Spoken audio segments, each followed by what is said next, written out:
Почитувани колеги, благодарам за присуството на денешната пресконференција на ВМРО ДПМН. Во првиот дел ќе одиме со пресконференција поврзана со вчерашната пресконференција на господинот Стефче Акимовски, а втората пресконференција ќе биде одговор на денешната пресконференција на господинот Јани Македони. За прашања поврзани надвор од темите за кои што говориме, слободно прашајте ме на крајот од пресконференцијата. Почитувани, Зоран Заев своето и богатството на своето семејство и клан го стекна во последнивите години од транзицијата. Години во кои што тој извршуваше значајни функции, беше пратеник, градоначалник и подпредседател на Социјалдемократскиот сојуз. Нивното богатство изгледа вака. Total Electric, фирма на првата братучетка на Зоран Заев, Катерина Заев. Фирмата Total Engineering, која е во собственост на братот на Зоран Заев, Вице Заев. Deluxe Engineering, фирма која го градеше Глобал, а која е во собственост на бизнис партнерите на Зоран Заев, Бранко Стамболиски и Горан Крстев, кој пак е собственик и на фирмата Сим Engineering. Фирмата Омни Градба, која е во собственост на првиот братучет на Зоран Заев, Трајче Заев и Зоран Иванов, син на претеничката од СДСМ Цветанка Иванова. Фирмите Пеон и Тргопродукт, кои се во собственост на првата братучетка на Зоран Заев, Катерина Заева и стрината на Зоран Заев, Убавка Заева. Пеон Брокер, која е во собственост на првиот братучет на Зоран Заев, Бован Заев. И фирмата ИГМ Еленица, чиј собственик е првиот братучет на Зоран Заев, Трајче Заев. Ова се фирмите на кланот Заев, кои се со вкупен капитал од околу 100 милиони евра. Целото ова богатство, кланот Заеви, го има направено во последните 10 години, период во кој што Зоран Заев е градоначалник, пратеник и подпредседател на Социјалдемократскиот сојуз. Секому е јасно дека ова богатство не може да се стекне со честна работа. Кога Македонија се ромашуваше во периодот на транзицијата, СДСМовските функционери енормно се богате. Социјалдемократскиот сојуз е должен да одговори како се случи Зоран Заев за само 10 години додека на функција да направи богатство вредно околу 100 милиони евра.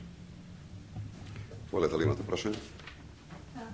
Господин Вичински, да прашаме за одлуката на синекешната седница на Извршниот комитет на ВМРО ДПМН, поврзана со лустрацијата, значи ни интересира кој е заклучок. Ќе пробам да ви пренесам. Извршниот комитет на ВМРО ДПМН вчера формираше работна група која што ги разгледа можностите да се предложат измени и дополнувања на законот за лустрација од страна на пратеничката група на ВМРО ДПМН. Овие измени размислуваме да дадат во насока целиот процес на лустрацијата да биде транспарентен, попрецизен и да опфаќа поголема категорија на луѓе. Оние што сега вршат јавна функција или работа, но и оние кои што во последните 20 години го правеле тоа и на тој начин се потенцијални учесници на политичката сцена и ја креирале.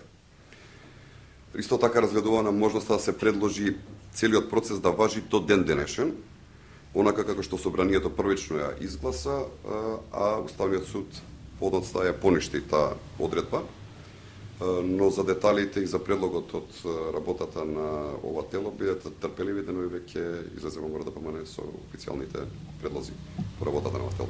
Господин Вичински, вчера на пресконференција ВМРО НП побара да се отвори процес транспарентен, да се илустрираат, значи, пратениците двајца од собранието за кои има сомнеш дека биле соработници на служби.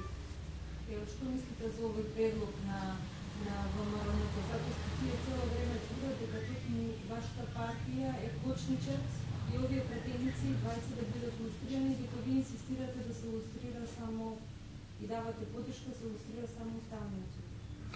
Навистина е интересно да се оди со на таква теза од политичка партија, чиј што почесен председател беше премиер на Република Македонија, кој што можеше лесно да донесе закон за лустрација. Тоа не го направи Љупчо, не го направи ни Бранко.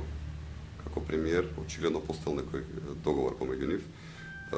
Јасен беше ставот во врска со лустрацијата на ВМРО ДПМН и во вчерашното писмо кое што председателот Груевски го упати до господинот Георгиевски и воопшто годините на назад нашиот став е многу јасен во врска со лустрацијата. ВМРО ДПМН никогаш не било кочничар на лустрацијата.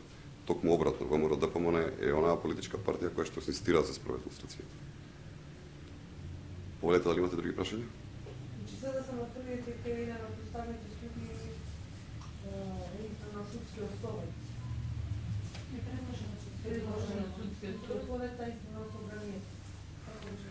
Во периодот од 2002 до 2006 година, 2003 се во периодот од 2002 до 2006 година, сите судии во Уставниот суд се бирани дали согласно законите кога Социјалдемократскиот сојуз има апсолутно мнозинство во парламентот и сите тие се по предлог на Социјалдемократскиот сојуз и Бранко Црвенковски. Да, нивната теза е дека наводно во тоа време, иако не треба така да биде ако сме демократска земја, превласт во судскиот совет имало ВМРО ДПМ и ги наброја членовите да да спомнуваат тврдат дека се биле тие луѓе да дури блиски до вашата партија. Па сака да кажа дека таков состав судски предлог го предложила судијата кој треба сега да биде илустрирана на собранието на Илиповското. Јас ви кажав, не знам за кој судија станува збор кој треба да биде илустриран, меѓутоа во тој период апсолутна власт има Социјалдемократскиот сојуз. И одлуките ги носат тие во собранието и тие ги гласаат предлозите кои што биле тогаш во и Републичкиот судски совет и во Уставниот суд. Некој пробува да ги смени тезите. Благодарам.